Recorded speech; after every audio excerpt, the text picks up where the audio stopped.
여러분 안녕하십니까? 4월 7일 정오뉴스입니다. 첫 소식입니다. 6.4 지방선거에서 한 경기에 공천 대 무공천이라는 이중 규칙을 적용하는 초유의 사태가 벌어질 가능성이 커지고 있습니다. 야권은 혼돈의 연속인데요. 이번 주는 무공천 논란의 중대 분수령이 될 것으로 보입니다. 당의 기초선거 무공천 방침에 일선 현장을 뛰는 후보들은 극심한 혼란과 위축감, 위기감을 느끼고 있습니다. 야권에선 새정치연합 소속 현역 단체장과 동명이인인 정치인들이 들썩거리고 있다는 우스갯소리까지 나오고 있는 상황입니다. 새정치민주연합의 현 무공천 방침에 따른다면 구청장 또는 구의원에 출마하는 당 소속 후보들은 탈당한 상태에서 무소속으로 선거를 치러야 하는데 후보들은 너나 할 것 없이 당 지도부로 인해 사지로 내몰리고 있다고 토로하고 있는데요. 이 같은 분위기는 당이 공천을 하게 되는 서울시장 등 광역자치단체장과 광역의원 선거에도 부정적 영향을 미친다는 것이 일반적인 전망입니다.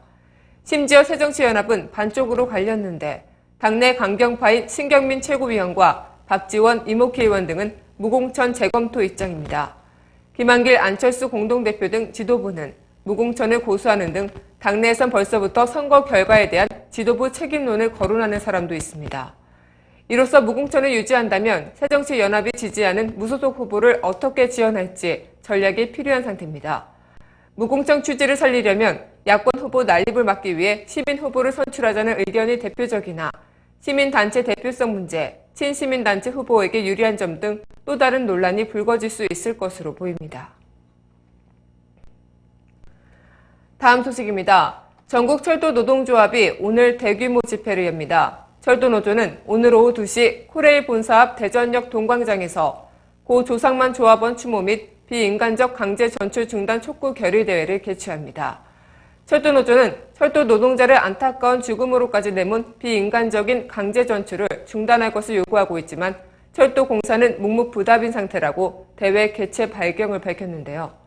이는 지난 3일 목내 숨진 철도노조 조합원 조모의 사망이 사측의 강제 전출 협박으로 인한 타살이라고 보고 있기 때문입니다.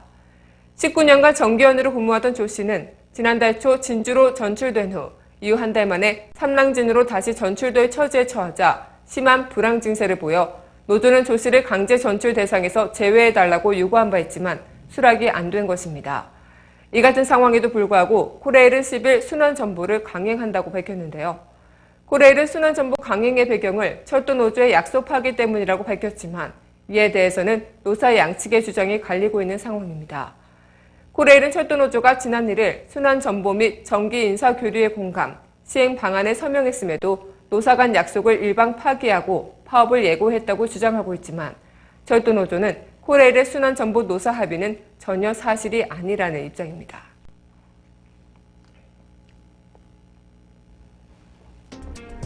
단신입니다. 북한의 것으로 추정되는 무인 항공기 한 대가 강원도 삼척 인근 야산에서도 추락된 채 발견됐습니다. 국방부는 어제 강원도 삼척의 한 야산 중턱에서 추락한 무인기 한 대를 발견했다면서 발견된 무인기는 경기도 파주에 추락한 무인기와 외형이 같다고 밝혔습니다. 확인 결과 이 무인기는 지난달 31일 파주에서 발견된 하늘색 계열 삼각형 모양의 소형 무인기와 비슷한 기종인 것으로 나타났습니다. 정부는 전남 여수 인근 공해상에서 침몰한 몽골 국적 화물선에 탄 북한 선원 가운데 구조된 3명과 시신 2구를 어제 오후 판문점을 통해 북한에 송환했다고 밝혔습니다. 북한은 지난 4일 통지문을 우리 측에 보내 구조된 북측 선원 및 시신을 빨리 돌려보내고 앞으로 구조되는 인원들과 시신들도 속히 인도해 줄 것을 요청한 바 있습니다. 새정치민주연합 안철수 공동대표는 오늘 박근혜 대통령에 대한 회동 제안과 관련해 제1야당 대표로서 요청한다며 언제 어디서든 형식에 구애받지 않겠다며 회동 제안에 대한 답변을 기대한다. 국민이 지켜보고 있다고 거듭 촉구했습니다. 안철수 공동대표는 이날 국회에서 열린 최고위원회의에서 대통령의 대선 공약이었던 국민과 가장 중요한 약속이었던 기초선거 공천 폐지에 대해 논의하기 위해서였다. 이제 안보 문제까지 논의해야 할 의제가 생겼다며 이같이 말했습니다. 한국은 가계 자산 중 부동산을 포함한 실물 자산이 차지하는 비중이 다른 나라보다 월등히 높습니다. 안정적인 노후 생활을 위해 부동산 일부를 팔아야 한다는 주장이 전문가 사이에서 잇따라 나왔습니다. 2013년 기준 한국의 가계자산 중 실물자산 비중은 73.3%로 세계 최고 수준입니다.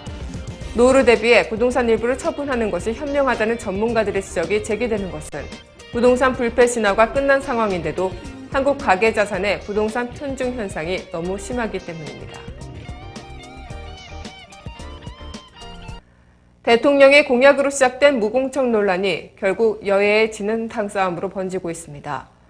이러한 논란이 민주주의 꽃인 선거를 짓밟는 행위로 이어지지는 않길 바랍니다. 기초선거 무공천, 논란을 가중하지 말고 이제 빠른 해법을 찾을 때가 아닐까 싶습니다. 오늘 뉴스를 마치겠습니다. 고맙습니다.